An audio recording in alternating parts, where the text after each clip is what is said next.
Olá pessoal, iniciando mais um vídeo então para o meu canal Realidade Espiritual Jocir Sartor, e hoje trazendo então um assunto, continuação do vídeo anterior, onde eu me propus falar sobre o corpo astral, falando dos corpos sutis. E como eu tinha colocado anteriormente, então falando da projeção dos corpos sutis que ocorrem a toda hora, a todo momento, principalmente os momentos que estamos em sono, onde estamos de alguma forma descansando, nossos corpos se projetam para fora do corpo físico e em diversas atividades. Então, no vídeo anterior eu falei para vocês dos corpos do búdico, que é a nossa essência, do corpo átmico, que vem logo depois da mônada, da mônada então o corpo átmico, o búdico, que são os três principais, os mais sutis, os mais elevados, sendo que a mônada é a nossa essência, aquilo que muitos chamam de espírito. E abaixo então do corpo mental búdico temos o corpo mental superior, que é o primeiro dos corpos inferiores, depois o corpo mental inferior e o corpo astral. O corpo astral termina sendo o corpo dos corpos sutis, o mais denso de todos eles, justamente por ter uma frequência vibratória mais densa e ser vamos dizer, a ponte final entre a manifestação do espírito sutil com o corpo físico quando se está encarnado. O que ocorre ali de conexão entre o corpo astral e o físico é o duplo etérico, muitos chamam de corpo etérico, só que na realidade não é um corpo. O duplo etérico, como a própria palavra diz, é uma camada de energia que existe entre o corpo astral e o corpo físico, que permite que o corpo físico tenha receba as energias dos corpos sutis. Se não fosse o duplo etérico, essa ponte etérica, essa camada de energia entre o corpo astral e o corpo físico, nós não conseguiríamos nos manifestar aqui no corpo físico durante uma encarnação. E o duplo etérico, quando a gente desencarna, ele se esvai, ele se desfaz, ele é recolhido pelas equipes espirituais superiores, e é ele que também, o duplo etérico, que forma aquilo que muitos que leem sobre projeção astral, projeção da consciência, falam do cordão umbilical quando se está projetado fora do corpo. É o duplo etérico que possui, vamos dizer, que forma esse cordão fluídico chamado cordão umbilical energético, que faz essa conexão então corpo astral corpo físico.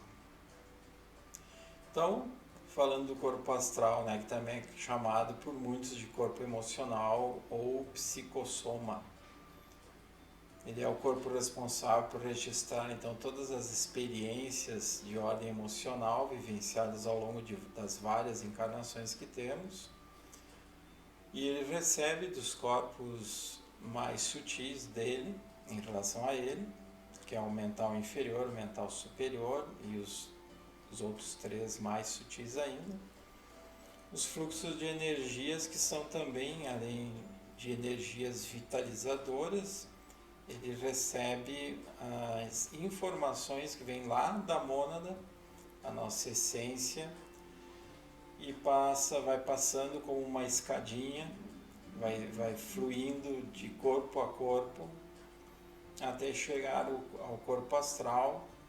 E aí, se a pessoa está encarnada, essas energias, essas informações vão passar por esse duplo etérico e por fim chegar no cérebro físico via os chakras. Através dos chakras, principalmente o chakra coronário no topo da cabeça, que está ligado à glândula pineal e que por sua vez irriga todo o cérebro, todo o nosso sistema neuronal, mas também o chakra frontal, que também recebe essas energias e que também está ligado ao centro do cérebro, está ligado à glândula pituitária. E ali, então, esses dois chakras, principalmente coronário, recebem todos esses fluxos de energias que vão abastecendo o nosso cérebro físico, e aquilo que diz respeito a informações, a intuição, a conhecimento, a planejamento. A maioria das pessoas, inclusive a ciência atual terrestre, considera o cérebro como fonte de tudo isso, mas na realidade são os corpos que vão fluindo e passando para o cérebro físico. E o cérebro físico tem as suas funções básicas, as funções dentro dos 5 sentidos físicos, mas que na realidade são manifestações dos corpos mais sutis, né? Então esse fluxo é constante, ele nunca é interrompido, ele só termina, ele deixa de fluir quando a gente desencarna. Enquanto se está encarnado, esse fluxo dia e noite acontece. Se esse fluxo parasse, se esse fluxo deixasse de fluir dos corpos sutis para o cérebro físico, certamente a gente desencarnaria. Nesse momento do desencarne, as equipes espirituais cortam as ligações que existem do duplo etérico com o corpo astral, recolhe a energia do duplo etérico e inclusive reutiliza para beneficiar a própria pessoa que está desencarnando, e na colônia espiritual começa todo aquele processo de recuperação do pós-desencarne, aquele sono reparador, transitório, que conforme a pessoa demora mais ou menos tempo. Então o corpo astral é a matriz direta do corpo físico. Então os outros corpos sutis vão formando o novo corpo físico antes de reencarnar, e o corpo astral termina sendo o último corpo que modela o futuro corpo físico que o ser vai habitar durante a encarnação. Então é possível identificar quem é quem, por exemplo, quando se está projetado fora do corpo físico, quando se está desencarnado, justamente pelo corpo astral. O que se vê quando uma pessoa vê uma outra pessoa fora do corpo, projetada, ou quando uma pessoa que tem clarividência consegue ver os espíritos, os desencarnados, ou às vezes encarnados projetados, inclusive, o que se vê é justamente o corpo astral, por ser ele o mais denso de todos.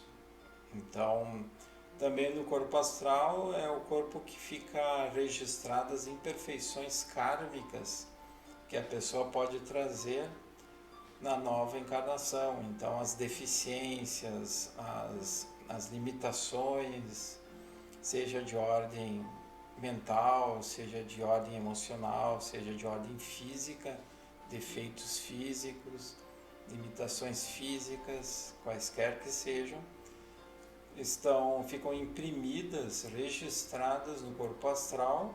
E quem determina isso é o plano superior, justamente avaliando o passado do ser, avaliando aquilo que é necessário o ser evoluir, o mecanismo que aquelas limitações vão trazer para para o ser, para ele conseguir evoluir mais, para ele conseguir se dar de conta do erro que cometeu em outras vidas. E aí fica tudo registrado no corpo astral. Então, quando é formado um novo corpo físico, na nova gestação, naquele período da gestação, todas essas informações vão sendo passadas para o novo corpo físico que começa a se formar. Então vocês veem que é uma cadeia perfeita, é um complexo de ações e reações que vão acontecendo ao longo do processo reencarnatório. Então o corpo astral é que por fim registra tudo isso. O corpo astral também ele recebe do corpo físico aquilo que uma pessoa gera de desequilíbrio. Por exemplo, se ela provoca algum tipo de deficiência alimentar, ela tem vícios, ela sofre algum acidente e esse acidente faz com que um membro seja afetado, esse tipo de coisa que acontece a nível físico, o físico vai imprimir no corpo astral justamente por essa ligação que existe entre eles, através do duplo etérico, as características, inclusive pessoas que são muito maldosas, muito ruins, pela própria energia densa que possuem, elas vão imprimindo no corpo astral um nível de deformação. Então, muitas vezes, quem tem clarividência pode ver uma pessoa encarnada fora do corpo, deformada, uma pessoa com aspecto desagradável e vai achar que é um obsessor, um ser desencarnado que está ali naquele ambiente ou em certos ambientes. Na realidade, os próprios encarnados em grande nível de desequilíbrio, de maldade, de vícios, que deformam o próprio corpo astral. Quando o ser desencarna dessa encarnação, dessa última encarnação, esse corpo astral então fica como a aparência definitiva. Então, se a pessoa é boa, se a pessoa é mais evoluída, voltada para o bem, ajuda, procura ter uma alimentação adequada, não ter vícios, tudo isso vai repercutir no corpo astral e também, é claro, até nos outros corpos sutis, mas principalmente o corpo astral por ele ser o mais denso. Então, no momento que a pessoa mantém um equilíbrio aqui no plano físico, ela está repercutindo também no corpo astral. E, como eu disse antes, os corpos sutis vão imprimindo a sua bagagem, a sua realidade para o corpo físico constantemente, né? Então a cura de uma doença, a cura de qualquer que seja o problema que a pessoa apresente, seja desde o nascimento ou que venha a surgir ao longo da encarnação, da nova existência, a cura de qualquer doença que ocorra, independente da idade, vai depender muito do ser tomar consciência aqui no plano físico, aceitar os impulsos que vêm dos corpos sutis até o físico para uma mudança, para uma evolução, um equilíbrio, uma tomada de consciência.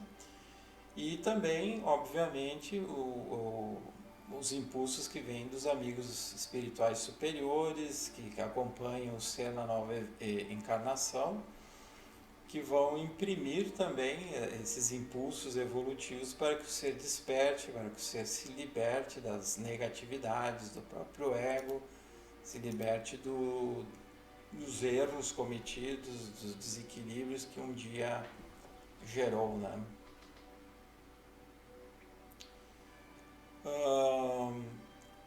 Quando então a pessoa consegue se curar, é porque realmente o processo ocorreu a nível dos corpos sutis por essa tomada de consciência e se imprime no corpo físico.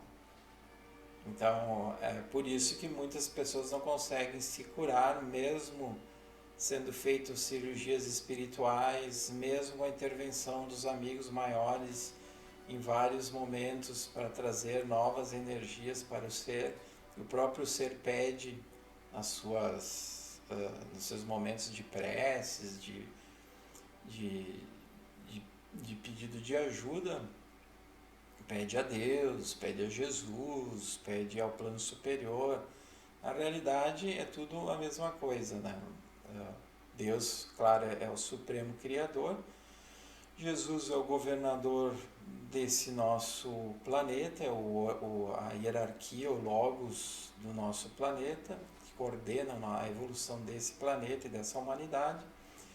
Mas no momento que nós pedimos uma ajuda para esses níveis superiores, as equipes espirituais vêm e trabalham para que a pessoa receba essa ajuda e que ela consiga reconstituir o corpo físico. Mas muitas vezes a pessoa não tem ainda consciência, ela não se modificou como deveria, como seria necessário.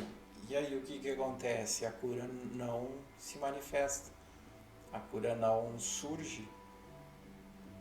Por isso que muitas pessoas não entendem o porquê que a pessoa fez uma cirurgia espiritual, o porquê que a pessoa fez uma cirurgia astral, como muitos chamam, porque que a pessoa pede muitas vezes uma ajuda e a pessoa não tem uma melhora no nível físico. E por outro lado, muitas pessoas pedem essa ajuda espiritual, essa ajuda das hierarquias maiores, e realmente se cura. Eu próprio sou testemunha de várias e várias cirurgias espirituais que aconteceram no grupo que faço parte, onde inúmeras pessoas se curaram. Inúmeras pessoas com exames clínicos dos mais diversos e que de fato conseguiram obter uma cura, porque as equipes espirituais ajudaram a pessoa, porque a pessoa estava se ajudando, se autoajudando. Então, temos exemplos também dessas curas espirituais, através de cirurgias espirituais, lá do Zé Arigó, inclusive tem um filme que foi lançado ano passado, muito bom, sobre a vida dele. Tem o Edson de Queiroz, que foi um médico e que era médium, que recebia o Dr. Fritz também, anos atrás. Então são vários exemplos de próprio Chico Xavier, realizou muitas curas.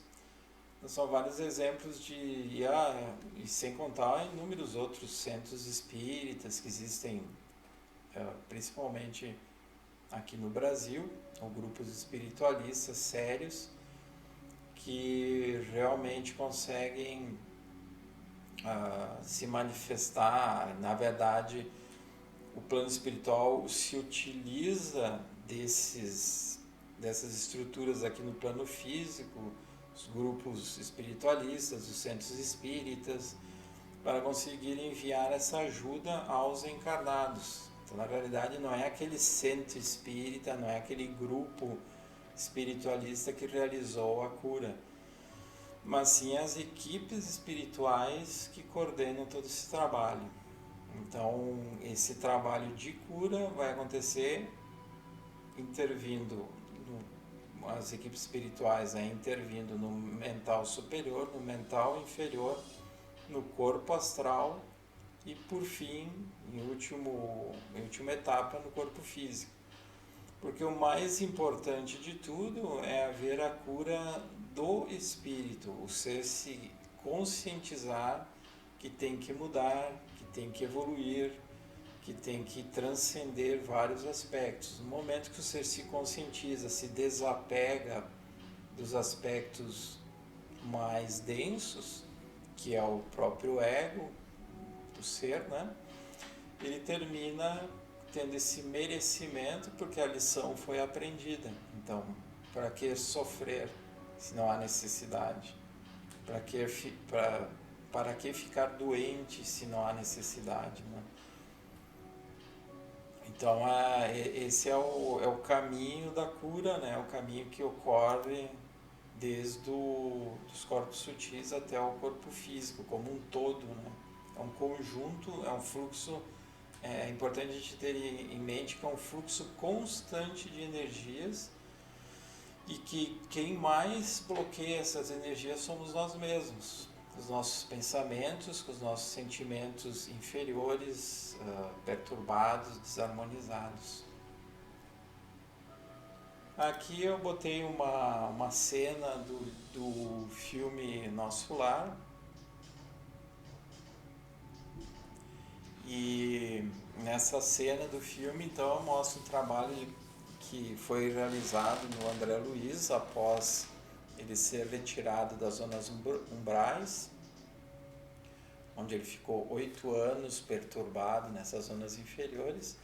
E ali, nessa cena muito bem feita no filme, retratando o que realmente aconteceu e que ele recebeu então a reconstituição do corpo astral. Então, no nível astral, no plano espiritual, o corpo astral é como se fosse o corpo físico.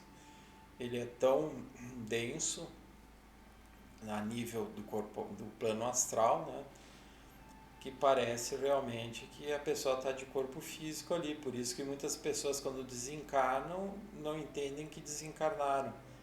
Principalmente são pessoas mais materialistas ou mais bitolados a nível de religião, que achavam que quando morresse iam desaparecer ou ia para algum lugar na eternidade.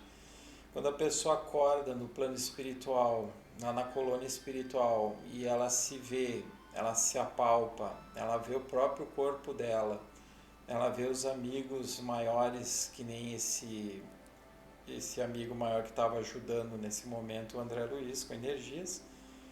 Quando eles veem toda essa estrutura, mesas, macas, né, no caso, paredes, enfim, eles acham que ainda estão encarnados, eles acham que ainda estão de corpo físico num hospital, sendo tratados por enfermeiros, médicos, enfim, médicas, enfermeiras.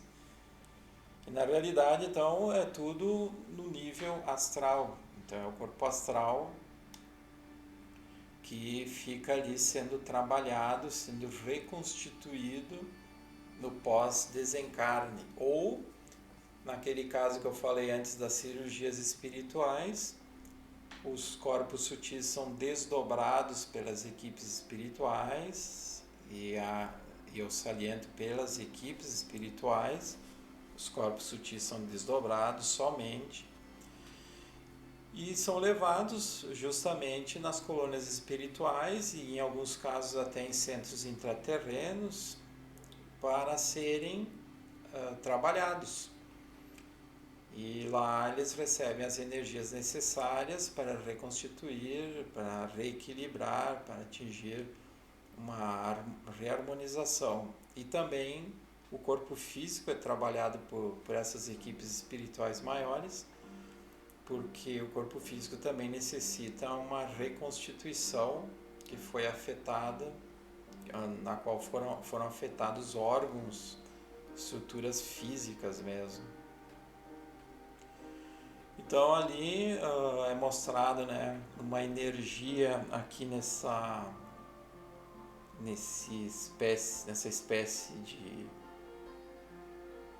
como se fosse uma lâmpada, né, um condutor de luz, uma energia de frequência azul para acalmar e ajudar a recompor o ser enfermo, já que o azul tem a propriedade de ser calmante, entre outras. E aqui nas mãos do amigo maior que estava ajudando o André Luiz naquele momento, energias na frequência verde, fazendo uma higienização, onde André Luiz gerou um câncer no corpo físico e que lesou o corpo astral. Então vocês veem que, como eu falei antes, pelo estilo de vida que temos aqui no plano físico, nós podemos gerar, deformar o corpo astral, e no desencarne, os amigos maiores, o plano superior vai ter que refazer essas lesões, aliás, desfazer essas lesões, né, reconstituir para que o corpo astral atinja o ponto normal. É claro que em casos de seres encarnados que são do mal, que fazem o mal, que prejudicam os outros, naquele estado de deformação que eles estão, do pós-desencarne, eles recebem uma ajuda das equipes espirituais e logo são encaminhados na sequência para bem provável expurgo desse planeta. É aquilo que eu já falei em outros vídeos, procurem nos vídeos mais anteriores que eu falo sobre o expurgo, os expurgos que ocorrem no planeta, que fazem parte desse momento de transição que estamos vivendo. E aí no trecho que eu separei do Evolução em Dois Mundos, do Espírito André Luiz, psicografado pelo Francisco Cândido Xavier e Valdo Vieira, ele coloca, o André Luiz: para definirmos de alguma sorte o corpo espiritual, que seria o corpo astral, é preciso considerar antes de tudo que ele não é reflexo do corpo físico, porque na realidade é o corpo físico que o reflete, tanto quanto ele próprio. O corpo espiritual, o corpo astral, retrata em si o corpo mental que lhe preside a formação. Então vocês veem que o próprio André Luiz citou que existe o corpo mental, ele cita no livro. Então, quando a gente estuda realmente esses livros espíritas, também, né, toda a obra passada, a gente consegue identificar muitas informações e que não se restringe àquela ideia que os espíritas têm de que existe só o perispírito. Na realidade, o perispírito é uma coisa que muitas pessoas fazem confusão. O perispírito é o conjunto que é formado pelo corpo astral, mental inferior e mental superior. Então esse é o perispírito. Então quando nos livros espíritas é falado em perispírito, então engloba esses três corpos. Esses três corpos vão ser atendidos, ajudados, influenciados separadamente para num conjunto trazer um todo, né? Então o André Luiz continua: claro está, portanto, que é ele santuário vivo em que a consciência imortal prossegue em manifestação incessante, além do sepulcro, formação sutil, urdida em recursos dinâmicos, extremamente porosa e plástica, corpo astral, né? Extremamente poroso e plástico. Por que poroso e plástico? Porque ele se adequa a energias do plano astral, ele recebe essas energias e se modifica conforme as energias que ele capta ou que saem dele, né? Em cuja tessitura as células, noutra faixa vibratória, a face do sistema de permuta visceral renovado, se distribuem mais ou menos à feição das partículas coloides ou gelatinosas, com a respectiva carga elétrica, comportando-se no espaço segundo a sua condição específica e apresentando estados morfológicos conforme o campo mental a que se ajusta. Então, aquilo que eu falei antes para vocês, André Luiz cita aqui que o corpo astral termina sendo moldado, recebe a influência dos campos, dos corpos, aliás, mentais, mental superior, mental inferior. Ele próprio gera a sua própria energia, que é principalmente do nível emocional, e recebe a influência também do corpo físico. Então, é isso, o corpo astral, em suma, tem todas essas funções, tem todas essas características e outras tantas mais que muito ainda não se sabe, e se fosse entrar em mais detalhes também ficaria horas e horas falando. Então, se vocês entenderam, se caso ficou alguma dúvida, queiram colocar nos comentários, fazer alguma pergunta que eu responderei no próprio comentário ou no próximo vídeo, no próximo tema a ser falado, eu incluo a resposta. Então, se gostaram, lembre-se de dar o like, o gostei, se inscrevam no canal, agradeço a atenção, agradeço estarem acompanhando os meus vídeos e até o próximo encontro, o próximo vídeo. Até mais.